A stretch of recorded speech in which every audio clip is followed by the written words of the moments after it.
Good afternoon, everyone. Welcome back to How to Protect Your Assets Through Chaos, Conflict, and Crisis and Achieve Portfolio Performance. Last week, I talked about backlog of commercial real estate in the marketplace and how we have 20-something years of backlog of commercial real estate based on the distressed debt that's coming out. This week, I'm going to look at something a little bit different going into the next phase. Although before we go into the next phase of what we're seeing in this crisis, I do want to give you an update on some updated data that we got this week. I didn't finish vetting all of it just yet, so I don't want to bring it all to you, but I will give you a little bit of a snippet. And then next week, I'm going to talk about the incoming commercial real estate wall of debt that's coming this year that actually has been moved up a little bit with some of the data that we've seen. But let's get started here. I'm going to illuminate what comes next in the crisis and the chaos and the conflict here. I'm Rob Napolitano, and again, welcome through how to protect your assets through chaos, conflict, and crisis and achieve portfolio performance. Just to give a little bit of background for myself, for those of you that are new, I'm a former mortgage banker. Back in the early 2000s, I was doing $40 million a month in mortgage loans, got hit in the 2008 great financial crisis, lost everything, went into a Chapter 13 bankruptcy. I actually fought my last two big banks that were foreclosing on me. I fought them in a lawsuit, won, and I actually had them pay all of my creditors, my entire bankruptcy estate, all of my attorneys, and I walked out with a big fat check out of that bankruptcy because I wanted to fight the illegal foreclosures that they were doing. So I was someone who went into the bankruptcy to a certain net worth and came out at a higher net worth. What that experience brought to me was I realized that the banking system, investing is all a rigged game. And I had a professional and personal obligation to bring information to people to show how banking works. And we actually wanted to go out and be better bankers. So we actually got into the business of buying a lot of these loans and helping homeowners avoid foreclosure and actually stay in their homes. So we bring this to you because we believe in education. We believe in decisive action.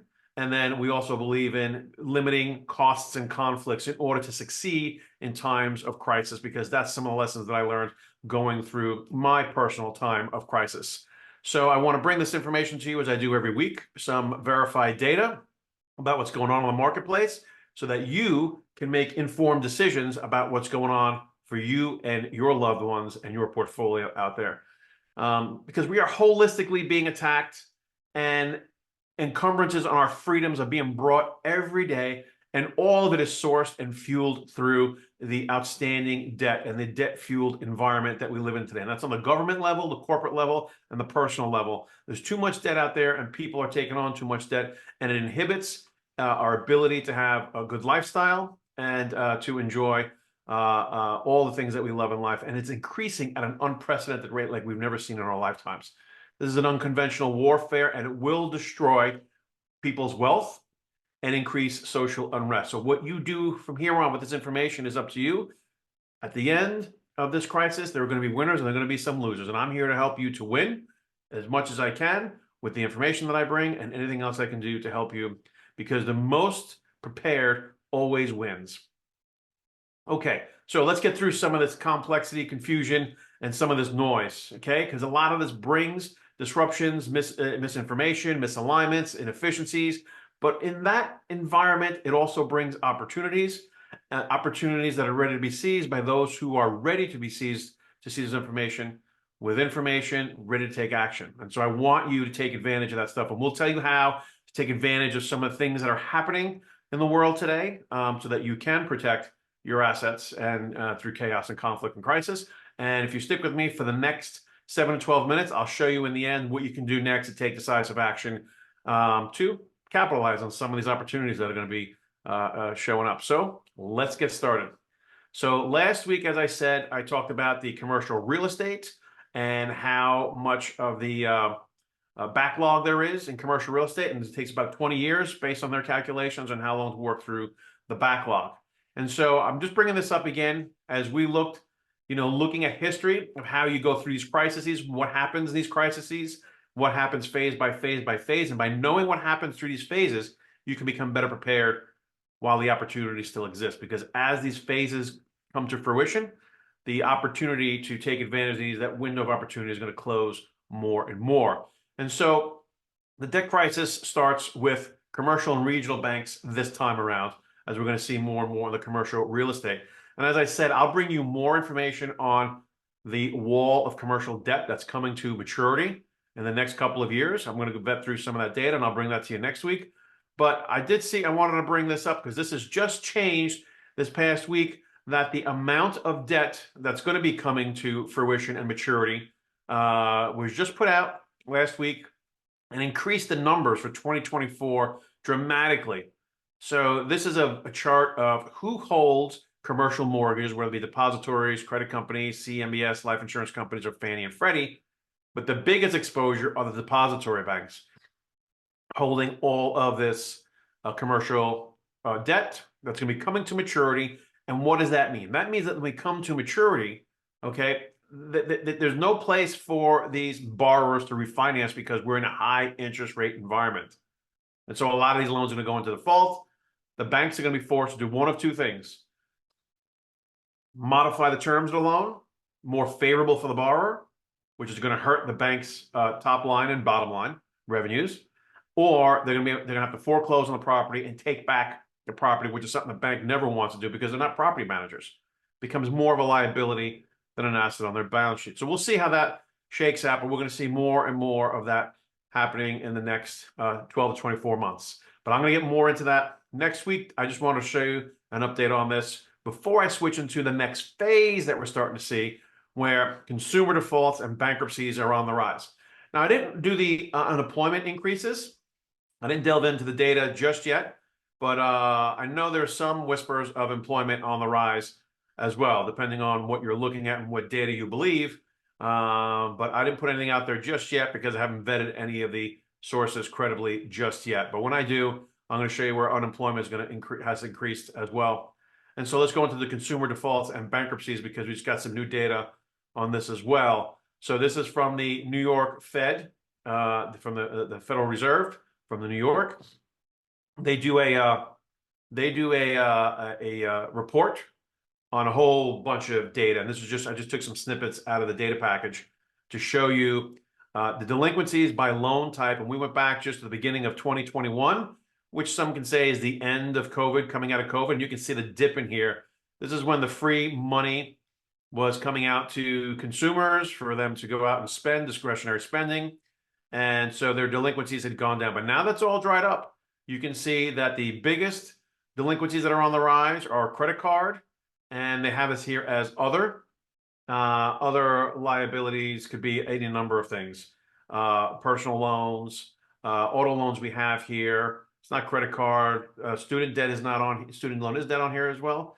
So this label is other. I'll have to do a deeper dive into what the other is. But you can see that moving now into 2023, the end of 2023, it's credit card debt, which is the first thing to start going to delinquency. Other liabilities have gone up as well. And the one falling right behind that is going to be auto loans. Auto loans are starting to see some tightening as well. So we're starting to see the tightening, and the data came out about you're starting to see a rise again. Look at the same kind of timeline out of 2021, where all the money started drying up, the free money started drying up. You're starting to see the uptick in foreclosures, which is the blue, and bankruptcies, which is the orange here as well. So we're starting to see that rise, and we expect that to continue to rise. But we're starting to see the first inklings and the first signs of that happening here. So here's another chart that just came out as well, where we're starting to see consumer sentiment, their consumer confidence.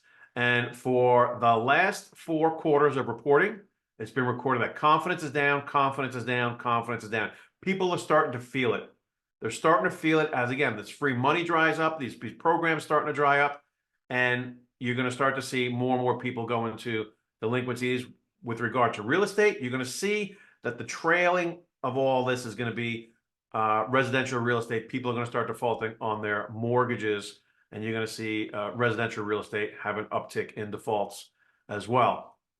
But as I said it last week, Treasury Secretary Janet Yellen says these losses are not concerning, and they want to comfort investors with the understanding that the situation is manageable, which again, I said last week, and I'll say it again.